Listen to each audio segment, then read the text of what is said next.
Olá pessoal, fazer mais um vídeo de um velho conhecido, um Iaeso FT757GX, ok? É um rádio com uma eletrônica discreta, transistores, diodos, a parte digital, processador, contador, etc, para 2 PLLs, para controle de frequência do aparelho, né? Temos muitos fios, muita fiação, muitos conectores que não podem ser invertidos. Não se deve puxar os conectores pelos fios, de preferência usar um extrator de conector, né? E todo cuidado nesse rádio para que você possa sempre trabalhar com o problema que veio, né? E não introduzir novos problemas, né? Curtinhos, curto-circuito aqui, encosta componente. Então é muito cuidado, tá? Esse rádio veio com problema de curto na PA, problema no FM, mistura, não tinha áudio e sem potência no SSB, ok? Bom, a primeira abordagem foi eu estou documentando o vídeo, o rádio já está arrumado. Esse vídeo está sendo feito para servir como referência a problemas semelhantes que outros técnicos possam vir a encontrar, então fica documentado as soluções, ok? Bom, esse transistor na PA já veio como alerta de que havia entrado em curto constantemente, então já tinham abandonado o rádio, veio para mim. Esses capacitores, notei que eram de tântalo, e tântalo tem uma propriedade de que quando ele entra em curto, vira um prego, né? E então já fui inspecionar esses capacitores e achei 2 capacitores, tá? Esse e esse em curto, tá?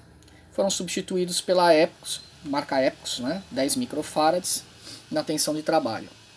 Aí o transistor foi substituído, o bias foi ajustado com uma corrente de repouso de 200 mA. Ela é meio crescente, né? Devido a flutuações de junção, aquecimento. Os diodos térmicos ainda vou colocar a pasta térmica para fechar a PA, ok? Ela foi testada, 100 watts, tranquilo, até mais se precisasse, ok? Aqui no esquema eletrônico, essa foi a visualização. Aqui está o transistor, é um PNP, e para esse transistor queimar, ele precisa estar puxando do 13,5 volts para o terra.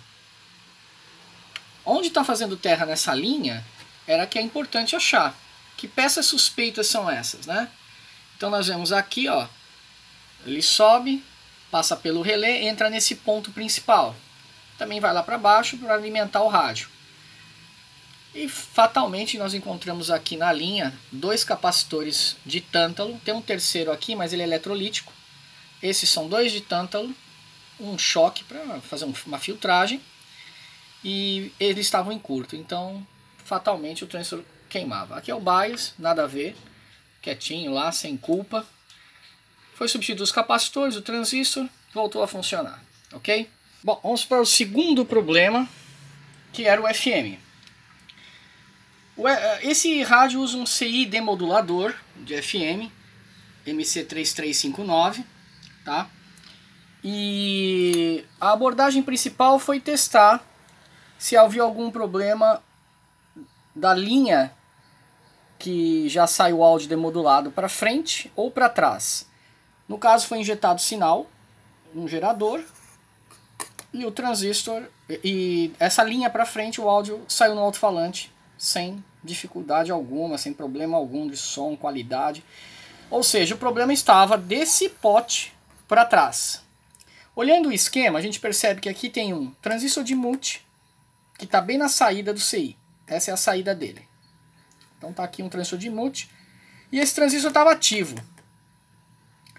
Bom, e o integrado? Será que estava bom o CI? Bom, precisava de mais dados, né? Eu precisava ter mais dados.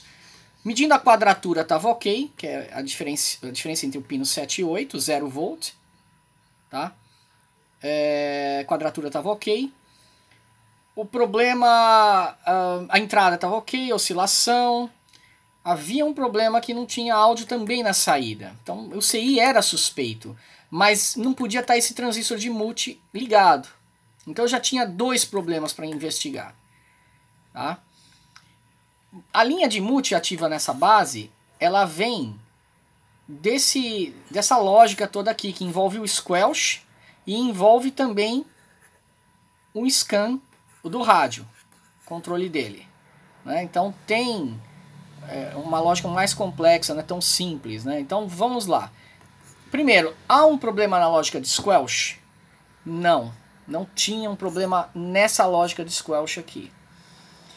Então já se gasta um tempo avaliando isso. Né? Tem vários diodos, potenciômetros, conexões. Né? Então a gente tem que avaliar isso. Bom, vamos para a lógica. Esse pino 15 e 14 eles têm cumplicidade interna. Né? Então precisava avaliar direitinho o que estava vindo por aqui. Né? Nesse diodo aqui.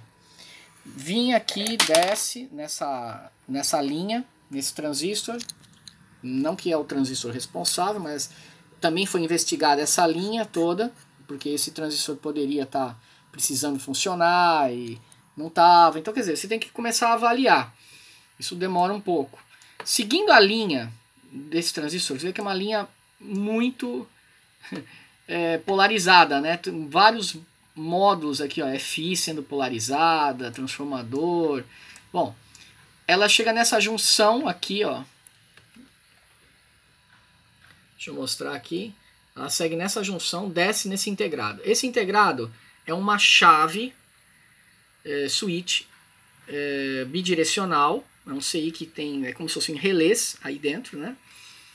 E ele faz um chaveamento.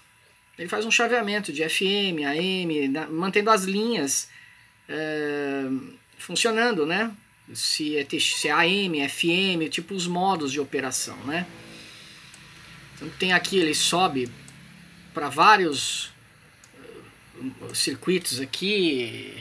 Bom, resumindo, quem ativa esse CI é um grupo de diodos. Esse grupo de diodos, vamos procurar, porque está sempre ativa. Poderia ser o CI, e ele foi trocado. Alguém chegou aqui perto do problema, mas andou cortando terminais do CI e soldando, tentando medir por cima da placa, né? Bom, eu removi o CI e substituí. Achei bem melhor para já começar a minha análise, um CI novo. Coloquei um CI novo, então não vou me preocupar com o CI. Estava cortado, com bolinha de solda, então não é um trabalho legal, né? Enfim, coloquei um CI novo, então já tinha certeza que esse CI já não era mais o meu problema, mas continuava o problema. Então, ele está sendo ativado por alguém. Seguindo essas linhas de ativação, elas sobem, vêm para esse lado aqui do esquema. Tá? Desculpa a movimentação, é que eu realmente estou filmando e tentando mostrar aqui a solução. Ela sobe por aqui, tá? Ou seja, uma linha de ativação de um relé, vamos chamar isso aqui de um relé de estado sólido, né? Uma chave bidirecional, uma linha de ativação que está me mantendo essa linha alta, está vindo comandada por alguém nessa região aqui. Alguém está provocando a ativação. Olhando bem o esquema, nós chegamos bem aqui na entrada. E tem muito diodo aqui. Aqui, inclusive, é a entrada do RX da antena. Ok? A entrada do RX. Bom, o que acontece? É documentado bastante que esses diodos que a IAESO colocou, um SS53, 83, eles têm uma tensão, na época deles, baixa, reversa. Então qualquer surto aqui nessa antena pode queimar esse diodo, ou esses diodos aqui. Então tem que ficar esperto, quem vai consertar um rádio desse, que esses diodos são fracos na tensão reversa. E retenção reversa acontece muito quando tem um sinal muito surtado aqui na antena. Então, por exemplo, operar um IAESO 757 com relâmpagos na sua antena, você pode ter uma descarga. Tanto que eles tinham essa lâmpada aqui, ó. Isso aqui é uma lâmpada que eles colocam em série para tentar proteger, né? Se tiver um surto muito alto aqui, essa lâmpada queima.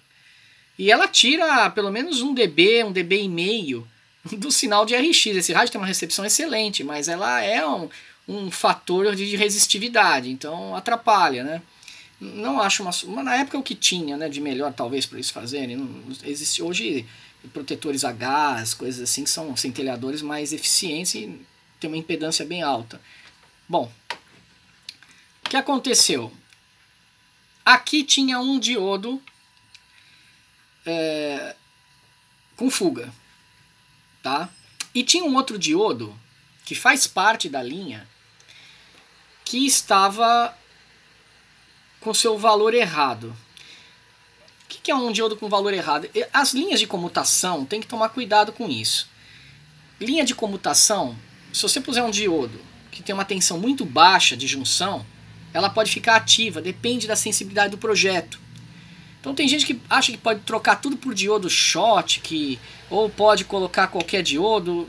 Não é bem assim. Tem diodo que você não pode colocar porque você faz com que aquela linha fique ativa. Porque o diodo tem uma tensão de junção, tal. Em eletrônica vamos só chegar até aqui na explicação. Então tem que colocar um diodo com as mesmas características. Ponto. Esses equivalentes de experimentar pode introduzir outro problema no rádio. Bom, os diodos foram substituídos, tá, pelos equivalentes e iguais, né? No caso um SS83 ainda se fabrica, um SS53 é um NTE alguma coisa. Bom, 147 se não me engano. Enfim, esses dois diodos substituídos já resolveu o problema do FM. Pelo menos a linha de multi liberou, mas continuava sem sinal. Aí substituiu-se o CI. E o CI estava com problema de, provavelmente aqui no buffer de saída dele, mudo. Colocou-se um CI novo, voltou a funcionar o FM. Tá? Mas tinha problema no mute. Ele ficava mutado porque esse transistor estava ativo. Esse transistor parou de ficar ativo, voltou para o corte normal e o squelch voltou a funcionar como tem que ser. Colocou o squelch, ele entra em saturação e muta o sinal de saída. Tá? Resolvido esse problema, agora tinha outro problema, que era o filtro. Pois bem, por que o filtro? Não tinha SSB no rádio.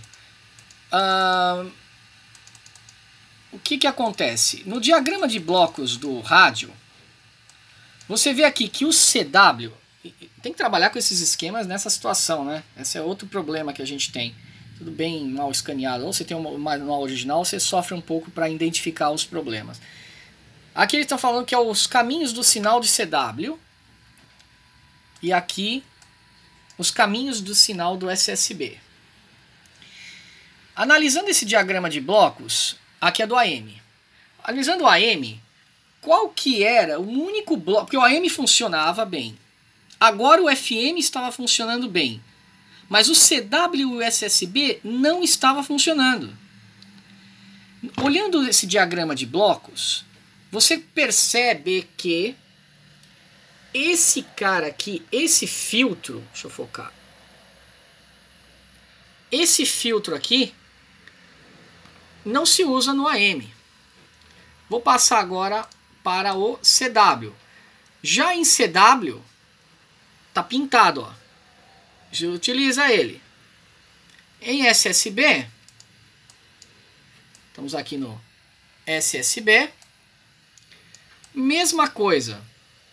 Temos esse filtro utilizado, mas esse aqui de cima não. Então nós sabemos que em CW nós precisamos dos dois filtros. Em SSB não. Ora, esse é o único ativo nas duas condições, CW e SSB. Vamos procurar esse módulo. Para ler o que está escrito aqui e localizar, dá um pouquinho de trabalho, mas vale o conhecimento de rádio, né? Bom, primeiro que esse filtro se encontra na RF Board. Tá aqui, nós estamos nela aqui, na RF Unit. Aonde está? É XF3, XF4, tá aqui, ok? Então nós temos CW e SSB. Esses dois filtros, uma hora ele utiliza os dois em CW e em SSB ele só utiliza esse. E não estava dando sinal no SSB e no CW. Então vamos para esse cara aqui, tá? Porque se fosse só CW, eu iria aqui, tá? Desculpa, se fosse só SSB, eu iria aqui. Mas tinha o CW com problema, então certamente é esse cara aqui. Que o CW, bem ou mal, ainda estava passando filtro. Bom, de qualquer jeito fica aqui, ó. Qual que é a situação? Nós temos dois diodos aqui fazendo a comutação do filtro, tá? Bom, foi fácil demais de constatar que esse diodo aqui, D43, estava aberto, tá? Como ele estava aberto, põe em CW, só funcionava esse filtro, e não funcionava esse, não dava certo. Põe em SSB, esse cara não dava certo. Então, esse aqui foi substituído por um diodo Schottky, né? Até melhora a qualidade do nível do sinal aqui. Porque olha só, só para as pessoas entenderem, isso aqui é comutação. Aqui você tem um choque, tá? Muito alta impedância para a frequência que vai passar aqui. E você tem um DC polarizado por esse choque. O que acontece? Quando você polariza esse anodo aqui, do diodo, o catodo está polarizado também corretamente, porque tem toda uma lógica de diodos, isso chama-se comutação nos rádios. Tá? Essa é uma parte difícil mesmo de achar defeito, mas essa é a principal problema dos rádios, né? O problema é a comutação. O DC passa pelo diodo e carrega o AC junto, que passa pelo filtro. Então ele vira um prego esse diodo aqui, é como se fosse um relezinho. Tá? O RF não desce por aqui, ele segue por aqui. Obrigatoriamente, por mais que o diodo conduza num sentido só, você vai ter o componente AC junto com o DC aqui. Tá? E pronto. Você faz o rádio só funcionar quando você quer o filtro. Através de uma lógica de diodo, que vem da chave. Se você seguir esse diodo aqui, ele vai lá para circuitos comutadores. Tá? Bom, essa é a segunda parte do problema. Como que abriu esse diodo aqui? Quem mexeu no rádio anterior a mim, quebrou o diodo. É um diodo de vidro. Quebrou o diodo, mas ele não estava separado na placa, aberto, quebrado, aparentemente. Ele devia estar trincado, porque a pessoa fica mexendo, né? Tem que mexer com cuidado. Quebrou o diodo e introduziu o problema. Só depois que eu montei o rádio, levantei o rádio, arrumei a PA e fui testar, não tinha SSB e CW. E aí eu tenho que procurar o problema. E aí o problema estava nesse diodo aqui quebrado. Quando eu fui tirar com o sugador de solda, né, o diodo, que estava aberto, né, aberto pelo multímetro, mas quando eu fui sugar ele já separou em dois. Tá? Aqui nós temos outros diodos, ó, que fazem também comutação. Então tudo isso pode parar o funcionamento do rádio. Tem que saber localizar pelos blocos. Bom, o rádio foi completamente alinhado, tá? Os fios foram organizados, tá? Então agora eu vou fazer o fechamento do rádio, né? Colocar a tampa, arrumar os cabos, né? Que o cliente vem buscar o rádio amanhã e creio que até lá eu já modulei bastante. Se tiver algum problema eu suspendo o recolhimento do rádio, né? Porque geralmente fazer teste, fica testando hoje, ligado, modulando, injetando sinal, né? Dentro dos limites de operação. Ok, é isso. Mais um FT757, ok, para reparo.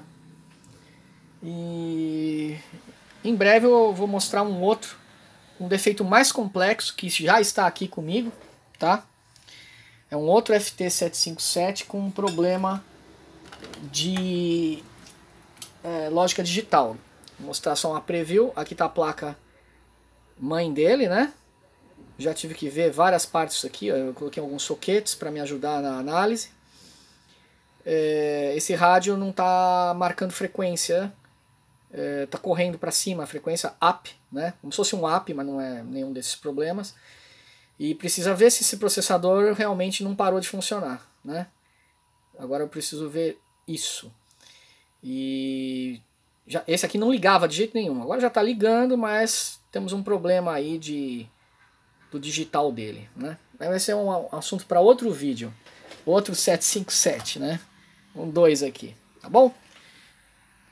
Muito obrigado por assistir e até a próxima.